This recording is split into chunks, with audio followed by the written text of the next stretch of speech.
कभी किसान की तकदीर की तरफ मुड़ के नहीं देखा कि किसान जिंदा कैसे है।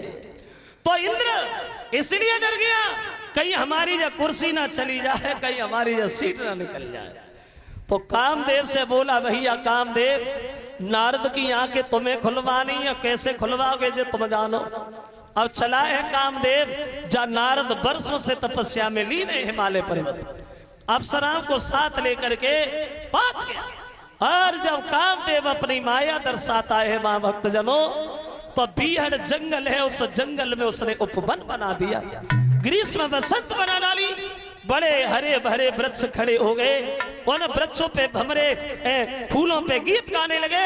कामदेव जब अपनी माया दर्शाता है, देखो कि उस काम देव के इशारे पे और रंभा कौतुक दिखलाती है।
कामदेव अपनी माया दर्शाने लगा, नारद के नेत्र खुलवाने को। अब हुआ ये,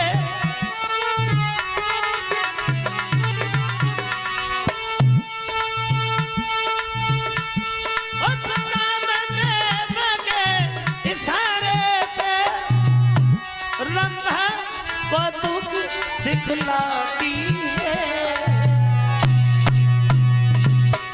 रंभा वो चुनरी नाची नाची और चुनरी ऋषि पे लहराती है।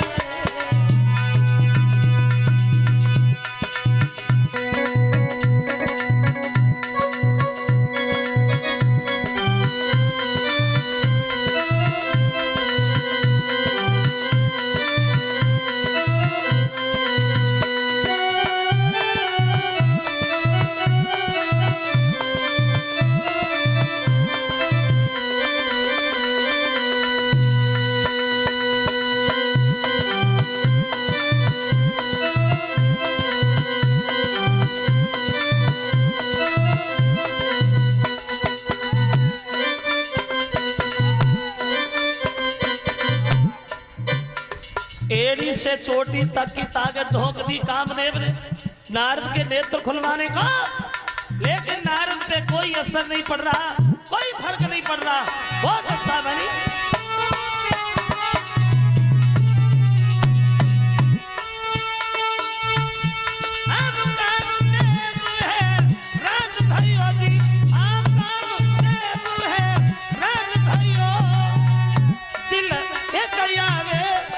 जाती है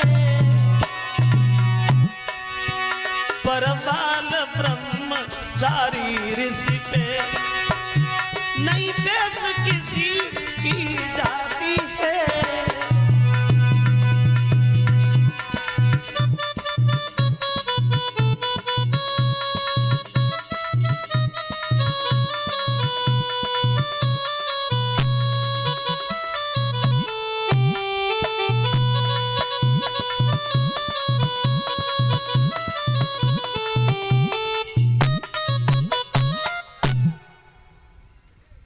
एड़ी से चोटी उस कामदेव ने नारद के नेत्र नहीं खुलवा पाई।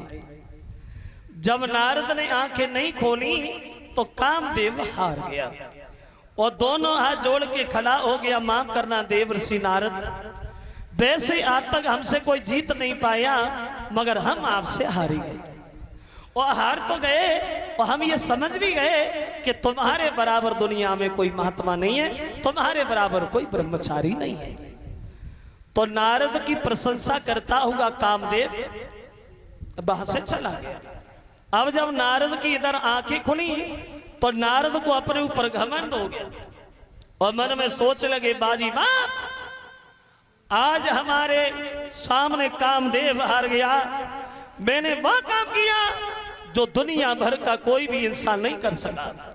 मैंने कामदेव के ऊपर विजय पाई, मैंने कामदेव को जीता है और जीत क्यों नहीं लेता, आखिर को बाल ब्रह्मचारी है। देवर्षि नारद, घमंड हो गया नारद को। और एक बात और ध्यान रखना भक्तों, घमंड ही इंसान को पतन की तरफ खींच ले जाता है। घमंडी का सर हमेशा नीचा होता है, चाहे वो विद्वान हो, चाहे वो पहलवान हो, चाहे वो धनवान हो। जिस आदमी के दिल में घमंड आया समझो वो तो गया। घमंड हो गया, मैंने वो काम किया है दुनिया भर में कोई नहीं कर पाया, आखिर को ये बाल ब्रह्मचारी है। देवर्षि नारद उठे और चले, घमंड में फूले हुए भगवान भोले बाबा के पास कैलाश पर्वत में। दो शंकर जी ने देखा, आओ नारद जी आओ। आज तो बड़ा दिनों में दिखाई दिए नारद, कहाँ रहे? तो नारद जी बोले, शंकर जी सम्मान से बोलना सीख लो। और क्या हम जैसे महात्मा दरवाजे दरवाजे मारे फिरते? सुना नहीं तुमने मेरे बारे? बच्चा बच्चा जानता है मैंने कामदेव के ऊपर विजय पाई है, मैंने कामदेव को जीता है। और जीत क्यों नहीं लेता, आखिर को बाल ब्रह्मचारी है। देवर्षि नारद, जैसे ही नारद के ये शब्द भोले बाबा ने सुने तो नारद की सुने बात को बिरह गए भोए चढ़ाए। शंकर जी कहने लगे, नारद तुम्हें घमंड हो गया, चलो कोई बात नहीं, जे घमंड भरी बात तुमने हमसे कही, लेकिन जब बात कभी भूल करके भगवान नारायण से न कहना, नहीं तो नतीजा गलत हो जाएगा। क्योंकि हम तो भोले भैया, हमें दुनियादारी से कोई लेना देना नहीं, लेकिन उनसे नहीं कहना, नहीं तो बात बिगड़ जाएगी। तो नारद जी बोले, हमने क्या कोई चोरी की है, कोई डकैती डाली है, बात बड़ा काम किया, तुमसे कहा उनसे भी कहेंगे, क्या बिगाड़ेंगे मेरा? उठे और चल दिए नारद, बीड़ा बजाते हुए आगे बढ़े। तो तुलसीदास कहते हैं कि एक बार कर तब बरवीना, गावत हरि गुण गान प्रवीणा।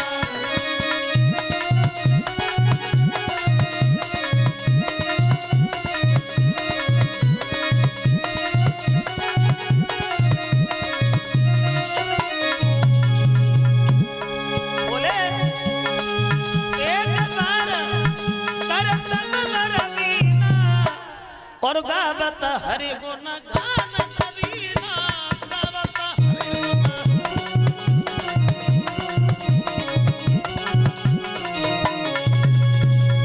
चले नारद बीड़ा बजाते हुए घमंड में फूले हुए पहुंच गए भगवान नारायण के पास। नारद को कहां तसल्ली है?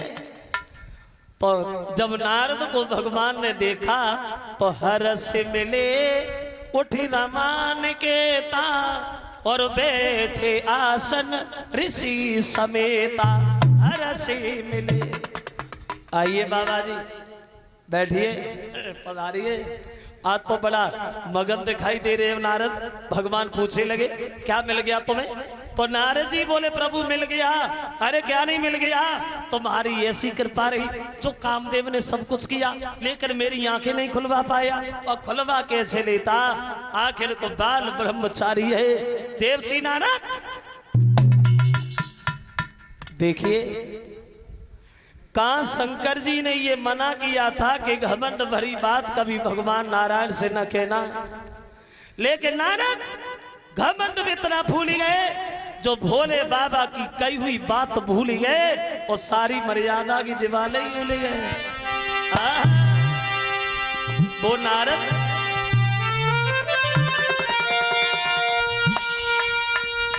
तो शिव जी ने पहले मना किया और नारद ने न कोई ध्यान दिया। बोलिया कामदेव को जीत मिली और इतना भारी अभिमान किया।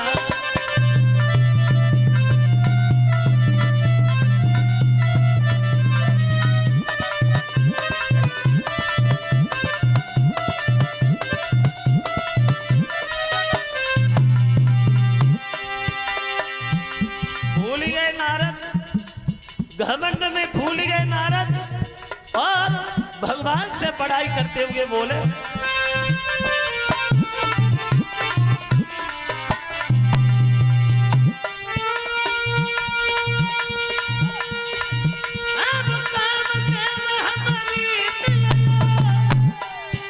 कर कर सासलारी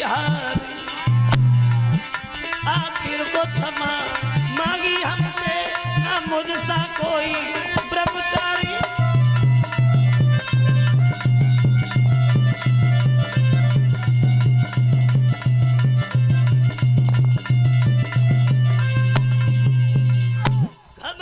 भूल गए, बोले मेरे बराबर दुनिया में कोई महात्मा नहीं है, मेरे बराबर कोई ब्रह्मचारी नहीं। तब तो भगवान ने नारद के मुंह पे नारद जैसी बात कह दी। बड़ा अच्छा किया नारद तुमने जो कामदेव को जीत लिया, और कामदेव को जीतना ये महात्माओं के लिए कोई बड़ी बात थोड़ी है। नारद बोले हाँ देखो तुम समझ गए, तुम समझ गए, कोई छोटा काम किया बहुत बड़ा काम किया, उठे और चले गए नारद। लेकिन भगवान मन में विचार करने लगे, नारद को घमंड हो गया तो अब हमें ऐसा कोई काम करना चाहिए जिससे ये नारद का घमंड दूर हो। अब नारद के घमंड को दूर करने के लिए भगवान ने अपनी महामाया दिखाई। एक बड़ा सुंदर नगर बसाया, जिस नगर के राजा हुए जिनका नाम पड़ा शीलनिधि। और उन्हीं महाराज के घर एक लड़की पैदा भई जिसका नाम पड़ा विश्वमोहिनी। नारद के घमंड को दूर करने के लिए भगवान माया फैलाते थे।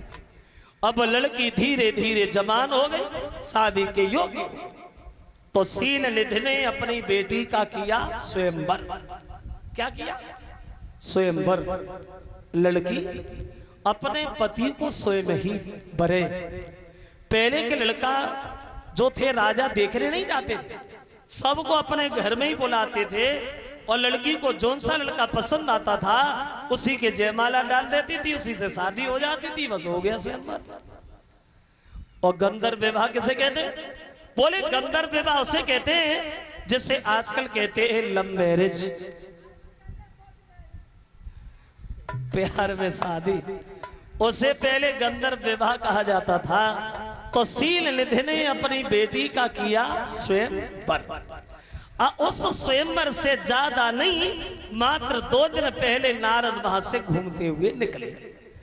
तो मन में सोचा कि नगर तो सुंदर है, चलो राजा से भी मिले। अब शीलनिधि से नारद की भेंट भई तो शीलनिधि ने बहुत सम्मान किया। आइए बाबा जी, बड़े अच्छे समय पे आई आप। कल परसों हमारे घर में शादी है बेटी की, क्या उसका भविष्य बता सकते हो? क्या दिन दिशा बता सकते हो? नारद बोले बिल्कुल पागल, बिल्कुल पागल। अरे सुना नहीं तूने मेरे बारे में? बच्चा बच्चा जानता है, जब मैं कामदेव को जीत सकता हूं तो क्या दिन दिशा नहीं बता सकता? अरे बुला लड़की को। उधर से विश्वमोहिनी को बुलाया, लेकिन कैसी थी वो भगवान की माया। पर लड़की इतनी सुंदर थी, इतनी सुंदर थी, जो नारद ने लड़की की चेहरा की तरफ देखा तो पलक चलाने का ध्यान नहीं भूल गए, चेहरा पे चकोर बने गए। सोचने लगे परमात्मा इस लड़की की भाग्य रेखा बड़ा सुंदर है, इसकी शादी जिससे भी होगी वो अमर हो जाएगा और दुनिया भर का कोई भी इंसान उसे हरा नहीं पाएगा। अब मैं महात्मा बन के नहीं जीना चाहते, अब मैं तो शादी करेंगे, और शादी करेंगे तो इस लड़की से करेंगे। इस लड़की से शादी नहीं भाई तो हम जिंदगी में जिएंगे नहीं, क्योंकि हम बाल ब्रह्मचारी हैं। कौन बताए भविष्य की बातें?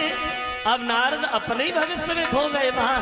और ऐसा ही नहीं भक्तों, तो छोड़ कर हाथ बेटी का नारद चले, और दिल में बातें छुपी की छुपी रहे।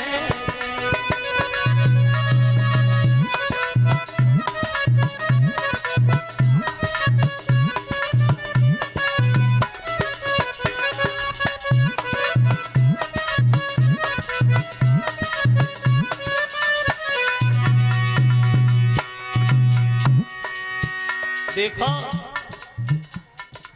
वही नारद, जिन नारद को अपने ऊपर घमंड था, कभी किसी को उन्होंने घमंड के आगे नहीं बख्शा, अब भूल गए लड़की के सौंदर्य को निहार करके।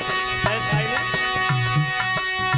छोड़ी कर हाथ बेटी का नारद चले, दिल में बातें छुपी की छुपी रह गई, कुछ कह ना सके अपने मन की व्यथा, कुछ कह ना सके अपने मन की व्यथा, श्वास मन की रुकी रे।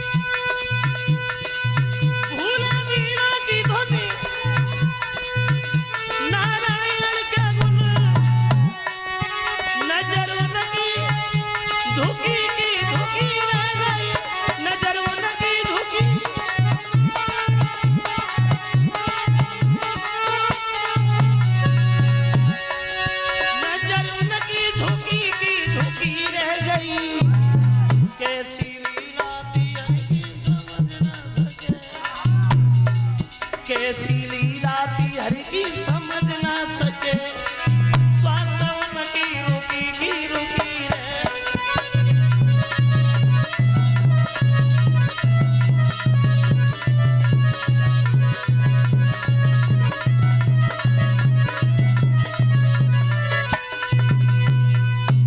घमंड में ना मैं इतना सुंदर नहीं हूं जो लड़की देखते देखते मेरी गर्दन में जयमाला डाले, और इतना वक्त नहीं है मैं जो तपस्या करके सुंदर बन जाए। मात्र 2 दिन बचे हैं, अब करे तो करे क्या।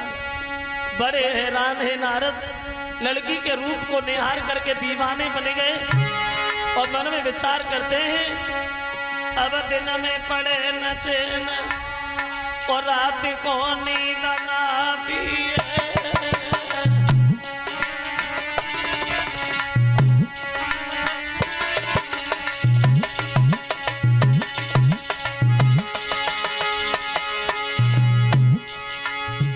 पागल हो गए नारद, अब दिन में पड़े न चैन, रात को नींद न आती है। जब देखे नजर उठाए ध्यान में लड़की आती है, रे गरीबों की सजना। जब विश्व मोहनी दुल्हन बन मेरे घर में आवेगी, रे हराम खाना पीना है। और सोची नारद बिन लड़की के अब नहीं जीना है, क्या करूं मात्र 2 दिन बचे, किसी और से शादी होगी तो मैं किधर जाऊंगा, और दोष भी नहीं है नारद का। क्यों जे प्रेम बुरी जंजीर वीर तुम झूठ मती माना, जब नाही जाति कछुते सबुरी बीमारी जाए जानो रे हमेशा दिल धड़के, और बुद्धि करे न काम कले जो बिन प्रेमी तल फेरे, हराम खाना पीना होवे, और दिन में पड़े न चैन, रात को नींद न आए।